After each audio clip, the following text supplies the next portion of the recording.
Bismillahirrahmanirrahim. Assalamualaikum warahmatullahi wabarakatuh. Alhamdulillah, innal hamdalillah nahmaduhu wa nasta'inuhu wa nastaghfiruhu wa na'udzubillahi min syururi anfusina wa min sayyiati a'malina may yahdihillahu fala mudhillalah wa may yudlil fala hadiyalah. Asyhadu an la ilaha illallah wa asyhadu anna Muhammadan abduhu wa rasuluh. Rabbi shrahli sadri wa yassirli amri wahlul 'uqdatam min lisani yafqahu qawli, amma ba'd. Alhamdulillah, kita panjatkan puji syukur kehadirat Allah Subhanahu wa taala yang telah memilih kita kembali orang-orang istiqomah dalam mencari ilmu, istiqomah dalam mempelajari Al-Qur'an, walaupun ada hujan sedikit ya, tapi tidak menghalangi kita untuk melangkah ke tempat yang insyaallah Allah muliakan ini. Salawat serta salam semoga senantiasa tercurah kepada panutan kita, yaitu Nabi Muhammad Sallallahu Alaihi Wasallam beserta keluarga dan para sahabatnya. Alhamdulillah, kita sampai di surat Al-Baqarah ayat 106. Ya, jadi ayat 106 ini, kalaupun nanti kita akan mungkin ada sedikit kok kayak tidak ada korelasi atau nggak nyambung dengan ayat sebelumnya gitu ya. Nah, itu karena mungkin kita belum menelaah ya, kita belum pelajarinya. Kalau dilihat sepintas kayaknya nggak nyambung gitu ya, cerita yang ayat sebelumnya dengan yang akan kita pelajari ini ya. Yang kita baca dulu, Bismillahirrahmanirrahim. Ma nansakh min ayatin aw nunsiha na'ti bi khairin minha aw misliha alam ta'lam annallaha ala kulli syai'in qadir. Ma nansakh, ayat yang kami batalkan, min ayatin ya. Jadi ini cerita tentang nasah atau menghapus ya, atau menghilangkan.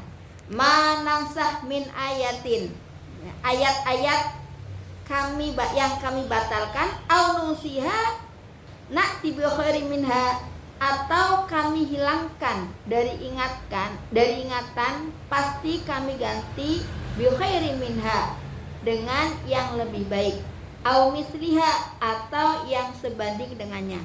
Ya, kita akan pelajari di sini.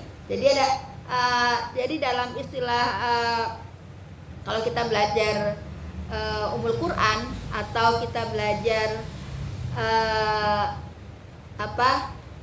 fikih ya, usul fikih, itu kita akan ketemu dengan istilah-istilah nasah wal mansuh ya, nasah mansuh gitu. Nasah itu masdarnya tuh dari nasah itu kata masdar ya, kata masdar nas ya, yang artinya itu yang berasal dari kata nasaha yansahu, artinya itu menghapus ya, menghapus ya. Nasaha yansahu artinya menghapus. Nah, kalau nasi itu artinya kata isim fa'ilnya atau pelakunya, jadi menghapus ya. Kalau menghapus berarti ada yang dihapus, jadi mansuh ya. Jadi mansuh itu yang dihapus ya, sebagai maf'ul bih ya. Kalau kita belajar bahasa Arab, maf'ul bih objeknya yang dihapusnya ya. Kalau mansuh tadi kan objeknya, berarti ada subjeknya atau pelakunya. Nah, berarti tadi nasih ya. Jadi nas atau nasaha yansahu itu artinya menghapus ya, menghapus ayat, menghapus ayat. Nah, ayat menghapus ayat ya. Ada juga ayat menghapus hadis, atau hadis menghapus ayat. Nah, ini kita karena kita tidak konteksnya belajar usul fikih, dan ini sebagai pengetahuan global saja. Jadi di sini ketika Allah menasah ya, atau menghapus satu ayat ya, maka Allah akan ganti ayat yang lebih baik ya, atau sebanding.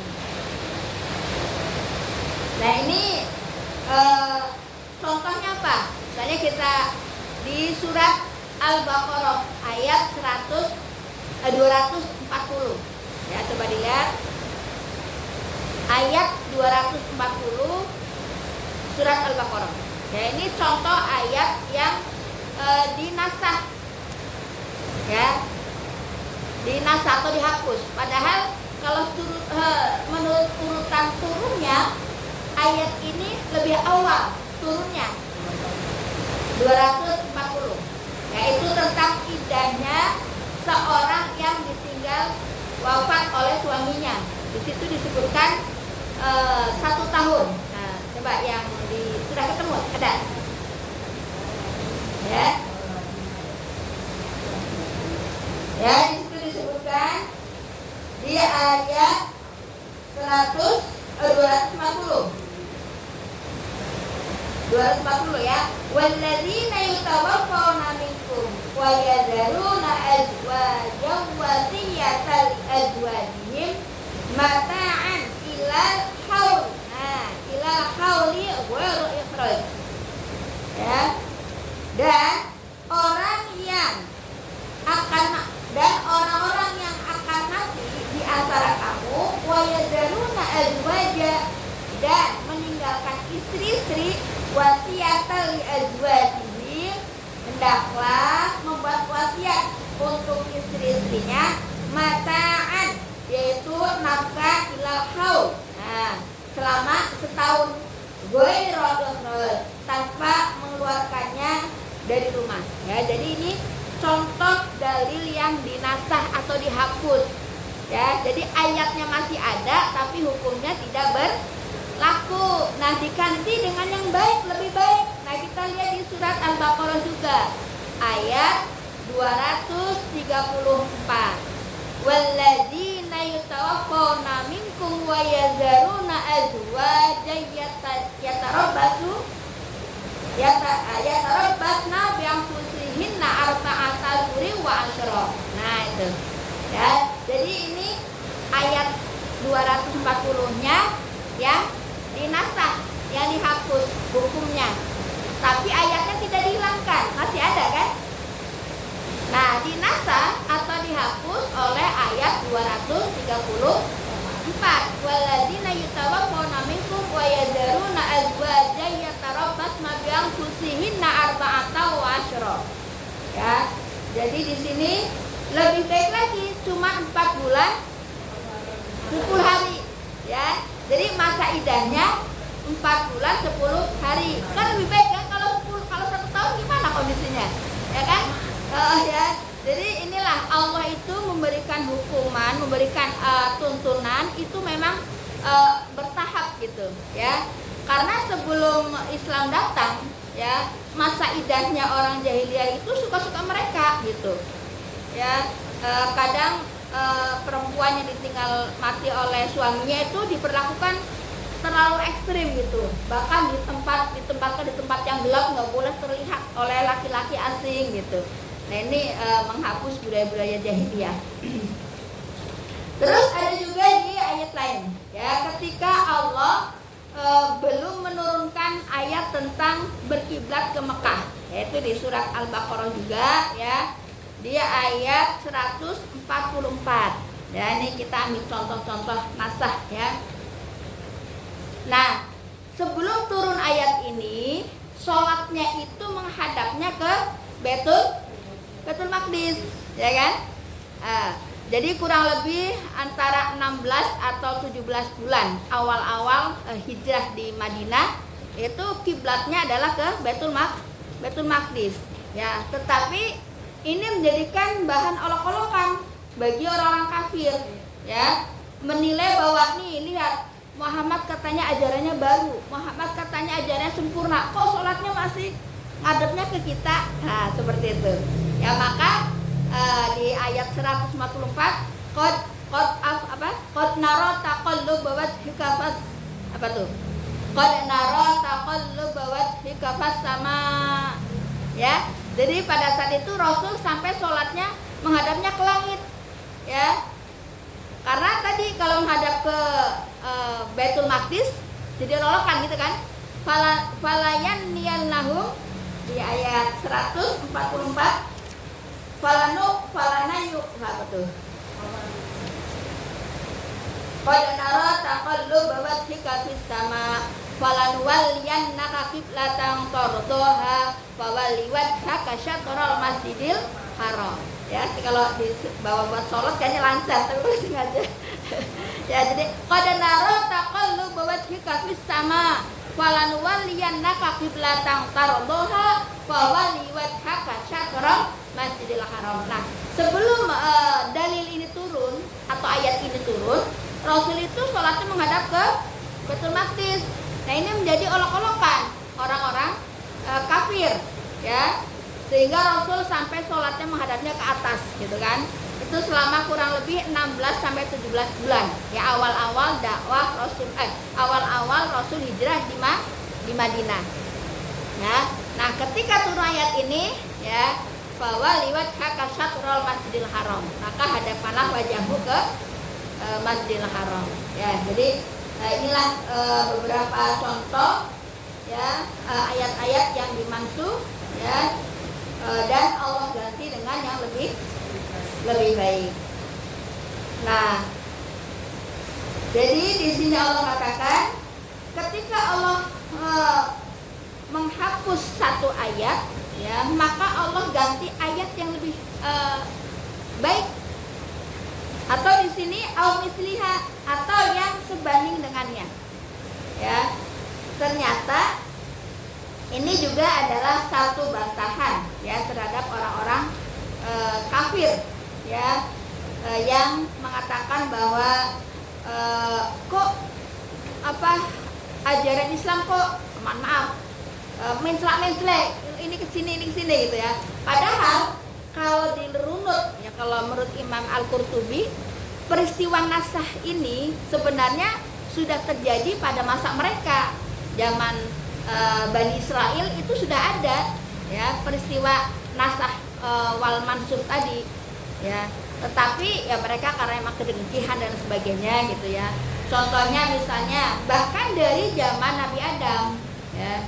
Jadi masalah menghapus ayat, menghapus dalil satu dengan dalil yang lain, ayat dengan ayat yang lain, ini sudah terjadi dari zamannya Nabi Adam. Awal Nabi Adam itu kan peraturannya atau syariatnya itu boleh menikah sekandung, ya kan? Anak-anaknya kan secara silang, gitu, ya, boleh menikah satu masih saudara, ya, tapi dengan silang, gitu kan? Itu awal syariatnya Nabi Adam, gitu kan? Tapi berjalannya waktu dihapus. Ya, berarti kan sudah ada berjalan, ya.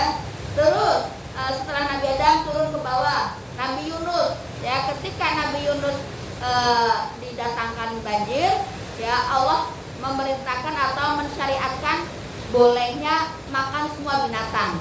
Tetapi berjalan waktu sampai ke Yakub, ya, bahkan Yakub ini kan bapak moyangnya Yahudi, ya kan, Bani Israel. Nah, itu dimaksud juga. Jadi nggak semua binatang boleh dimakan. Yang salah satunya diharamkan adalah unta. Ya, jadi Nabi Yakub pada masanya Nabi Yakub haram makan unta dan meminum susunya, gitu kan? Nah, juga di zamannya Nabi Yakub itu nikah dengan dua saudari, jadi anak pamannya, kakak adik nikah. Nah, berjalannya waktu itu juga dihapus juga. Ya, jadi ternyata hal seperti ini bukan di zamannya Nabi Muhammad saja, gitu kan? Jadi dari ini. Tetapi memang itulah mereka orang Yahudi itu memang mencari-cari saja, mencari-cari alasan, ya. Bahkan di tafsirnya Imam Ibnu Katsir disampaikan, beliau mengatakan bahwa kedengkian, kekafiran mereka lah yang mereka mempermasalahkan tentang mansuh, ya. Ya. Nah, kalau sekarang, ya, ada bocor, ya.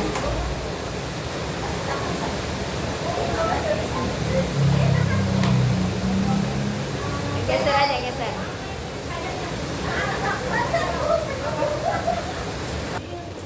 Ya, jadi nasah dan mansuh itu sebenarnya sudah terjadi bahkan dari zaman Nabi Adam, gitu, ya. Tapi di dalam kitab tafsir Ibnu Katsir menyampaikan bahwa mereka orang Yahudi mempersalahkan nasa ini karena bukan masalah yang mendasar. Kenapa orang-orang Yahudi itu mempermasalahkan nasa ini? Mereka adalah kedengkian dan kekafiran mereka gitu. Nah, kalau sekarang ya karena Islam itu sudah sempurna, inna dina indallahil Islam, ya bahwasanya sungguhnya agama yang Allah ridho adalah Islam, ya sudah sempurna, tidak ada lagi nasah lagi gitu kan. Sudah tidak ada yang diperbarui lagi. Jadi kalau ada orang komentar ini Al-Quran perlu diganti karena sudah tidak sesuai dengan perkembangan zaman, itu ketahuan liberal pemikirannya kan seperti itu ya. Jadi nggak ada hukum Islam terutama Al-Quran yang bertentangan dengan nilai-nilai kehidupan sampai akhir zaman, karena Allah sendiri yang ngejamin kesempurnaannya gitu kan. Misalnya kalau orang liberal, orang-orang yang di luar Islam yang punya pemahaman di luar sana menganggap bahwa Islam itu nggak adil ya. Masa perempuan dapat 1, laki dapat 2, masalah waris kan kebutuhannya sama, perempuan juga sama, banyak perlu gitu kan. Justru itulah keadilannya di situ. Kalau perempuan sama dapatnya 2 gitu kan, ini nanti bagaimana? Padahal kalau yang laki-laki itu setelah nikah dia akan bertanggung jawab kepada keluarga, memberikan mahar, memberikan tempat tinggal, nafkah, kan seperti itu. Tapi kalau perempuan dapat 1 tapi utuh, ya utuh kan, suaminya dapat dari keluarganya. Nah, kewajibannya adalah memenuhi kebutuhan istri, ya, rumah tangga, rumah tempat tinggal dan sebagainya. Nah, itu habis ya laki-laki untuk kebutuhan keluarga, memberikan tempat tinggal, mahar, ya. Beda dengan perempuan tadi dapat 1 tapi utuh, gitu. Ya, jadi itulah kesempurnaan hukum Islam. Jadi nggak ada alasan ya kalau ada yang mengatakan Islam nggak sesuai dengan perkembangan zaman, itu udah terkontaminasi pemikirannya. Hati-hati dengan, jangan dideketin orang-orang muda begitu. Ya, baik, kita lanjutkan di ayat 107. Alam ta'lam, tidakkah kamu tahu annallaha lahu, bahwa Allah memiliki mulkus samawati wal ardh, memiliki kerajaan langit dan bumi ya. Jadi ini pertanyaan seakan-akan alam ta'lam, tidaklah kamu tahu, tertuju kepada Nabi gitu ya. Jadi ketika ada pertanyaan tertuju kepada Nabi, itu pada hakikatnya ya kepada kaumnya, kepada para sahabat, pada kita pengikutnya gitu kan. Annallah, bahwasanya Allah memiliki mulkus samawati wal ardh, kerajaan langit dan bumi. Wa ma lakum, dan tidaklah ada bagimu min dunillah, selain Allah, min waliyyi wala nasir, ya, dari pelindung dan tidak ada pula penolong ya. Jadi disinilah ketika kita meyakini bahwasanya tidak ada pelindung, tidak ada penolong kecuali Allah, maka dalam keadaan lemah apapun ya, ketika kita yakin dan dekat sama Allah tentunya, nah ini akan mendatangkan satu kekuatan tersendiri ya. Sebagaimana kisahnya awal masuk Islamnya Umar bin Khattab ya, ketika Umar bin Khattab berkunjung ke rumah adiknya namanya Fatimah bin Khattab. Nah, ternyata Fatimah bin Khattab itu sedang baca salah satu surat dalam Al-Qur'an, surat Toha ya.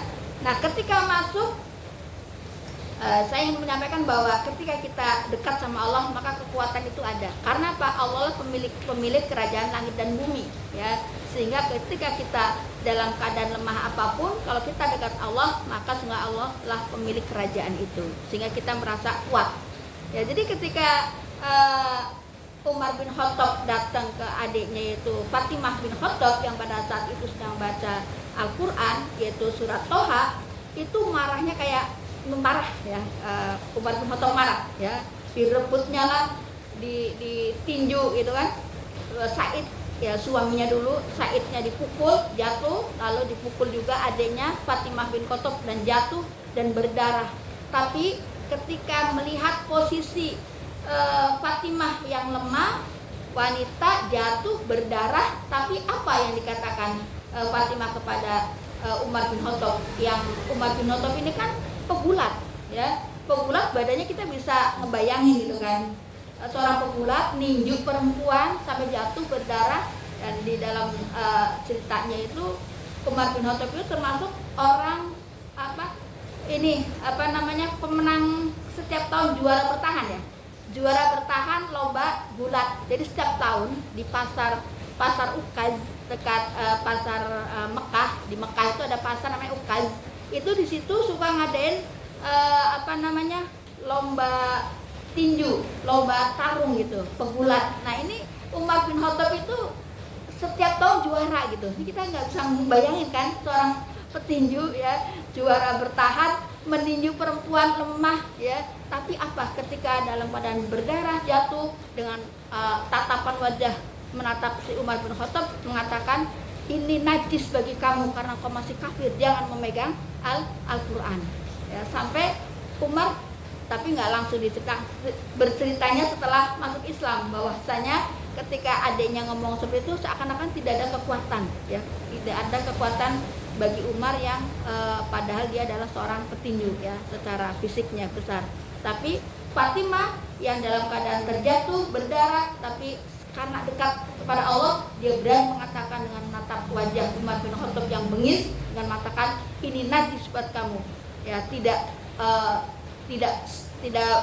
kamu najis gitu, jangan sentuh Al-Quran gitu ya, dengan tatapan yang tajam dan kalimat yang mantap. Kenapa? Apa sumbernya? Karena dia dekat dengan Allah. Nah, ini yang kita akan ambil pelajaran di sini. Jadi di sini ya, alam ta'lam annallaha lahu mulkus samawati wal ard. Tidaklah kamu tahu bahwa Allah memiliki kerajaan langit dan bumi ya. Jadi ketika kita dekat dengan Allah, Allah Maha pemilik kekayaan, kerajaan, maka kita akan memiliki kekuatan tersendiri. Wa ma lakum min dunillahi min waliyyin wala nasir. Dan tidaklah ada bagimu selain Allah dan pelindung ya, dan tidak ada pula penolong ya. Jadi inilah bagaimana kita bisa menjadikan satu kekuatan ya ketika kita dekat sama Allah ya. Pasti kita bisa bedain kalau kita sholat tahajudnya rajin, puasanya jalan, baca Qur'annya teratur, pasti tenang ya kan. Jadi kebahagiaan itu adanya di sini ya, adanya di hati ya, tenang, menikmati hidup ya, karena tadi dekat sama Allah ya, lewat dengan tahajudnya, baca Qur'annya, infak sodakohnya, puasanya, itu akan memberikan satu kekuatan tersendiri ya. Nah inilah yang perlu kita melatih diri ya, sehingga dalam menghadapi kehidupan yang pasti kita mempunyai berbeda-beda cobaan ya, nah itu kita bisa menjadikan satu tameng kekuatan. Ayat 108, am turiduna, ataukah kamu hendak angtas alu meminta rasulakum kepada rasulmu yaitu Muhammad, kama su'ila Musa, seperti halnya Musa pernah diminta kamu Bani Israel min qabl, dahulu ya. Jadi orang-orang Bani Israel itu ya, am turidu, ataukah kamu hendak. Jadi orang-orang Yahudi ini, apakah kamu juga mau meminta sama Nabi Muhammad seperti kamu meminta kepada Nabi Musa ya. Jadi kaum Yahudi itu memang suka aneh-aneh. Zamannya Nabi Musa itu kan, Nabi Musa disuruh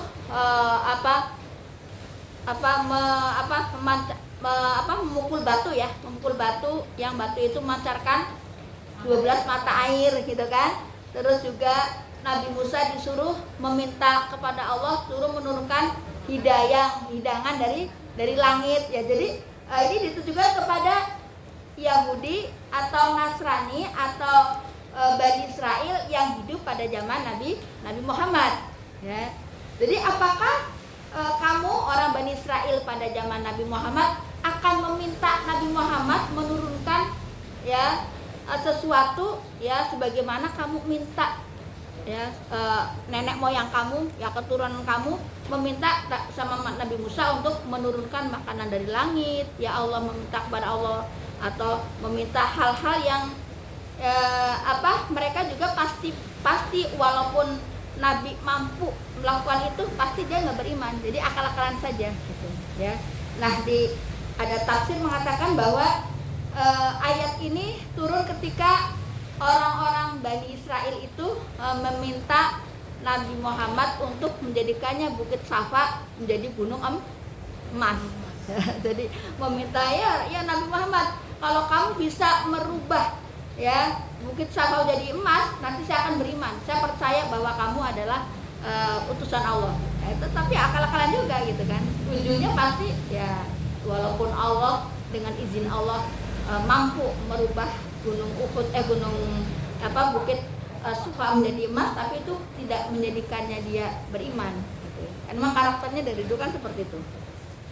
Ya, dan ini maknanya seperti itu ya. Jadi ataukah kamu hendak meminta kepada Rasulmu itu Muhammad kama su'ila Musa, seperti halnya Musa pernah diminta Bani Israel ya dahulu. Ya, jadi memang karakternya orang Yahudi seperti itu. Wa may yatabadda, barang siapa mengganti atau beli lil kufro, kekafiran, bil iman, dengan iman, faqad dolla, maka sungguh dia telah tersesat, sawa as-sabil, dari jalan yang lurus ya. Artinya barang siapa mengganti keimanan dengan kekufuran, maka sungguhnya dia tersesat dari jalan yang lurus. Nah ini kalau kita tarik konteks dalam kehidupan sehari-hari, banyak orang-orang yang menjual keimanan untuk kemungkaran ya. Susah cari kerja ya, daripada susah cari kerja cuman syaratnya buka kerudung doang lah, akhirnya buka, nah kan repot ya. Jadi ini ditanamkan kepada anak-anak kita ya, jangan sampai menukar keimanan dengan sesuatu yang kecil ya, sesuatu yang sifatnya fana, dunia, pekerjaan, jabatan ya kan. Kadang ada seperti itu ya. Ya ini ada lowongan cari kerjaan susah, lamar sana lamar sini, pas ketemu di satu perusahaan besar, gajinya besar, enak fasilitasnya, tapi syaratnya nggak usah pakai hijab misalnya. Nah ini kan peluang setan di situ masuk, bisa merayu, menggoda untuk meninggalkan keimanan. Wadda katsirum min ahlil kitab, telah menginginkan banyak orang min ahlil kitab, di antara ahlil kitab ya. Jadi ini adalah berita yang Allah sampaikan kepada kita untuk kita lebih hati-hati kepada ahlul kitab ya. Bukannya ini kok ngaji kok menanamkan permusuhan kepada sesama warga misalnya, beda agama ya, kita nyikapin orang-orang di luar Islam harus hati-hati. Nah itulah memang yang di Allah nyuruh harus hati-hati. Wadda katsirum min ahlil kitab, telah menginginkan banyak orang di antara ahlul kitab. Jadi ahlul kitab itu memang begitu, menginginkan kita kembali kepada kekufuran ya. Itu dari Allah beritanya ya. Jadi sekalipun ya orang-orang yang non-Islam berteman baik dengan kita, tapi dalam diri mereka, dalam hati mereka ya Allah kabarkan di situ nggak suka gitu, tetap nggak suka ya. Tetapi secara kita bertetangga ya, kalau dia tidak menunjukkan permusuhan yang seperti orang Israel ya, kan jelas-jelas ya. Tapi kalau di tengah-tengah kita ada non muslim berdampingan, ya hidup sewajarnya kita ini, tetapi tetap berhati-hati ya. Kadang saking baiknya non muslim ya, dengan kita hajatan, kita lebaran, ucapin sebagainya, malah kita baik balas jasa, kita ngucapin Natalnya bentar lagi kan ini ya. Nah ini yang repot ya, ngucapin Natal lah, memberikan, nah ini yang kebablasan ya, toleransi yang kebablasan. Padahal di sini Allah sudah ngasih rambu-rambunya ya.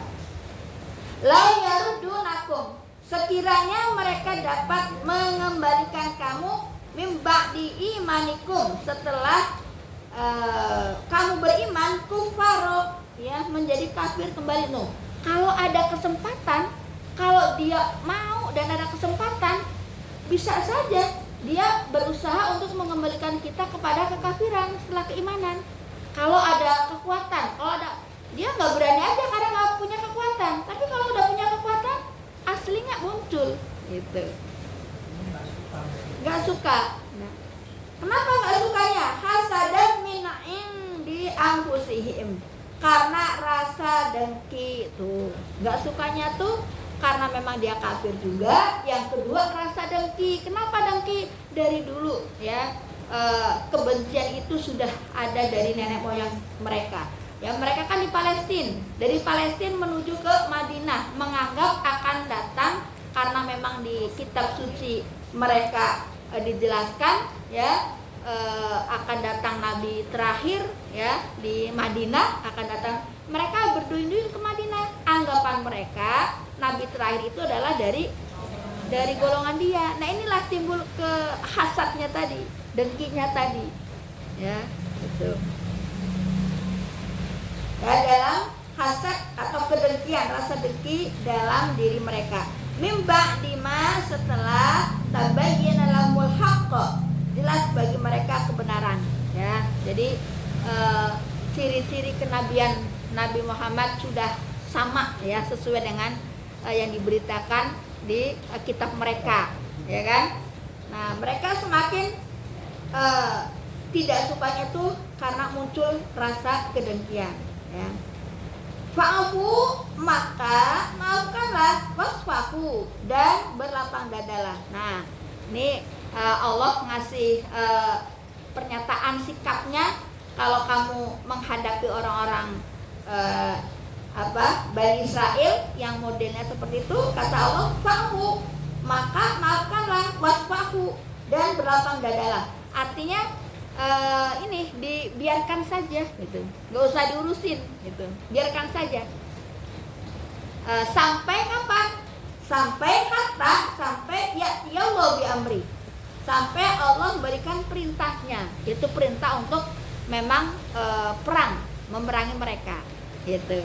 Tapi kalau kita ambil dalam konteks keseharian, fa'fu, maka maafkanlah, wasfahu, dan berlapang dadalah. Nah, ini kalau kita terapkan dalam persaudaraan Islam, ya, kalau kita punya masalah sama tetangga, apalagi saudara, fa'fu, maka maafkanlah, ya, wasfahu, dan berlapang dadalah. Jadi jangan balas dendam, ya, ada slack masalah apa gitu, ya, dengan kalau kita terapkan dalam kehidupan berislam atau persaudaraan Islam. Nah, ini pas, fa'fu wasfahu, maka maafkanlah dan berlapang dadalah. Jadi tidak balas dendam, tidak dendam yang sampai mati. Saya mah nggak maafin dia, masya Allah, gara-gara mungkin sedikit slack masalah waris kah, biasa kan gitu, ya, lebih serem gitu, ya.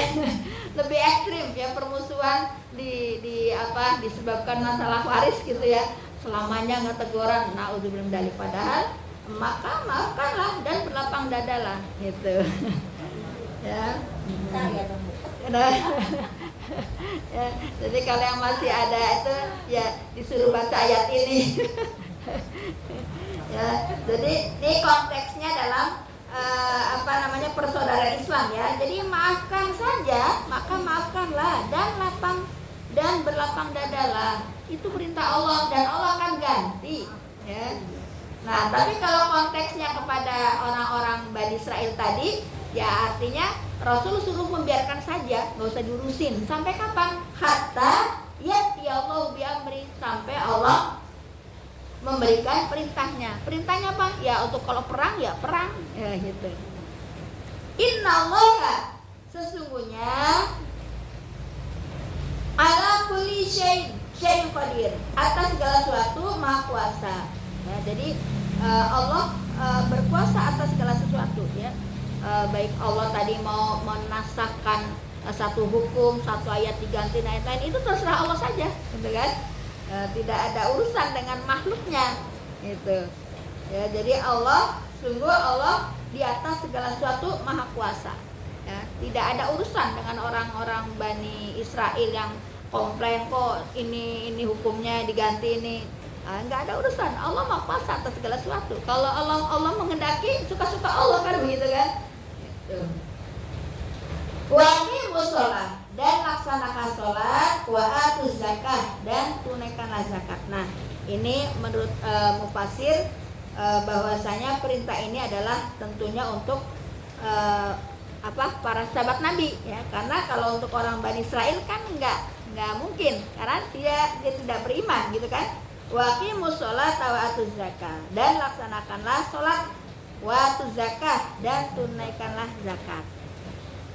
Wa ma tuqaddimu, dan segala hal yang kamu kerjakan lianfusikum, untuk dirimu. Masya Allah ya, jadi apapun yang kita lakukan itu sebenarnya untuk diri kita. Man amila sholihan falinafsi, barang siapa beramal soleh falinafsi, maka untuk diri sendiri. Baca Qur'annya kita, infaknya kita, sodakohnya kita, tahajudnya kita, itu ternyata kembali ke kita. Allah nggak butuh kan begitu ya, tetapi Allah pastinya tidak menyia-nyiakan amal soleh hambanya ya. Makanya di sini ada pesan, jangan menganggap remeh kebaikan. Wa may ya'mal misqala dzarratin khairan yara wa may ya'mal misqala dzarratin syarran yara ya. Jadi dan segala hal yang kamu kerjakan yang kusikum, untuk dirimu, min khairin tajiduhu indallah, dalam hal kebaikan kamu akan mendapatkan pahala di sisi Allah ya. Jadi di sini kita harus jangan meremehkan satu amal soleh sekecil apapun itu, pasti Allah berikan balasan yang sempurna. Innallaha bima ta'maluna basir, sungguh Allah terhadap apa yang kamu kerjakan maha melihat. Masya Allah ya, di hari sore hari hujan-hujan, tapi Masya Allah kita kok masih serius buka Al-Quran, serius mendengarkan tadabbur Al-Quran. Maka di sini Allah katakan innallaha bima ta'maluna basir, sungguh Allah terhadap apa yang kamu kerjakan saat ini, maka Allah maha melihat. Masya Allah ya, mudah-mudahan apa yang kita lakukan pada hari ini mendapatkan satu ridho dari Allah sebagai penambah pemberat amal soleh kita di sisi Allah kelak di akhirat. Amin ya rabbal alamin. Wallahu a'lam bishawab. Al-haqqu mirabbik. Itu saja sampai di ayat 110. Insyaallah pekan depan kita lanjutkan di 111-nya. Dari saya, wassalamualaikum warahmatullahi wabarakatuh.